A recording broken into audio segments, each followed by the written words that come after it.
Галина Ивановна упомянула здесь, что 30 лет она уже занимается усть-катавской гармонию. То есть надо понимать, что в трудовой книжке у вас одна единственная запись. Вы как закончили образование, приехали, устроились и до сих пор там работаете.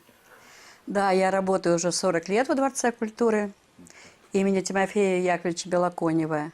Приехала я в 1977 году после училища. Сразу же поступила я на заочное по специальности дирижерское народное отделение в Институт культуры.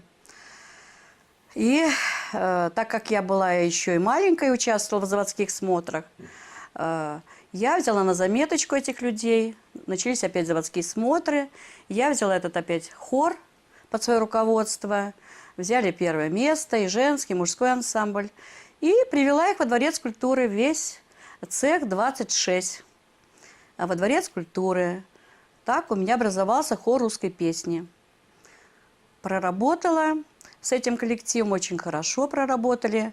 И вот в 1988 году это и случилось. Что? А случился первый городской конкурс «Играй гармонь», куда пришло очень много гармонистов. В зале вот зрителям вот, ну, негде было даже присесть. Все было заполнено до отказа, до предела. Я помню нашу встречу с вами на одном из первых конкурсов фестивалей «Играй гармонь» здесь, в Челябинске, которые проводил Виталий Абрамович Вольфович. Это, во-первых, мы ведь только начинали. Я говорю, я хоть тоже профессиональный работник культуры, но мы тоже впервые держал гармошку в руках, потому что меня ребята научили.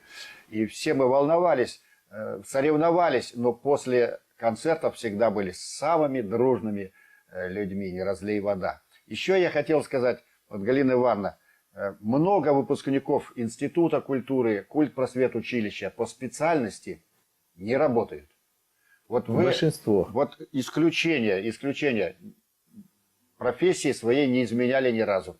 Нет. Всю жизнь в культуре. Не просто это и, наверное, нелегко. Но самая благодарность, наверное, внутри себя, это вот отношение ваших воспитанников, ребят из коллектива. Как они вот к вам относятся? Относятся очень хорошо. Подарки были на юбилее? Подарки были, Вот. хорошие подарки.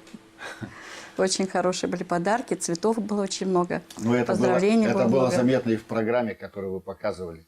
Вот, железнодорожников. Я думаю, сейчас мы еще посмотрим что-нибудь. Давайте посмотрим. Веселее, потому что надо смотреть, меньше говорить, надо смотреть и наслаждаться.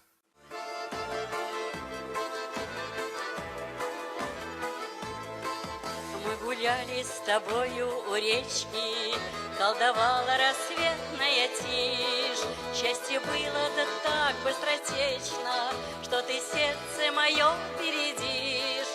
То, о чем бы подумать не смела, я в твоих увидала глазах, и с тобой без вины захмелела, и косынка цвела на плечах.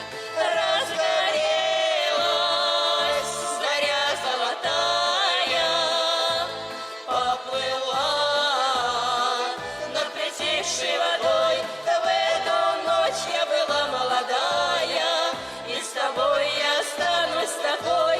В эту ночь я была молодая, и с тобой я останусь такой.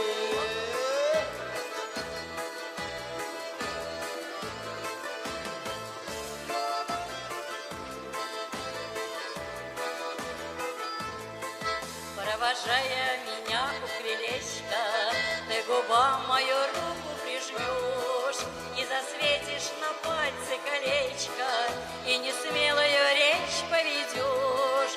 И заре улыбнусь я беспечно, что ты сделала майская ночь, и, встречая меня у крылечка, улыбнется твоя взрослая дочь. Разгорелась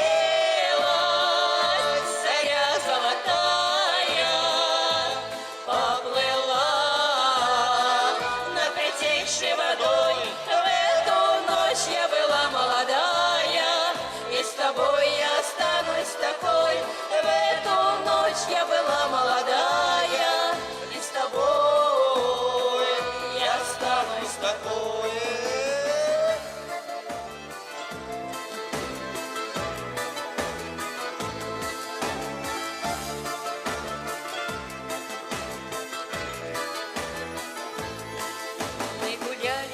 тобою у речки колдовала рассветная тишь. Счастье было да так быстротечно, что ты сердце мое впередишь. То, о чем мы подумать не смела, я твоих увидала глаза, и с тобой без вины захмелела, и косынка цвела на плечах, разгорелась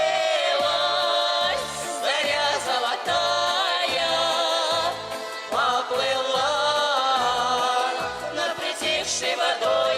В эту ночь я была молодая, и с тобой я останусь такой.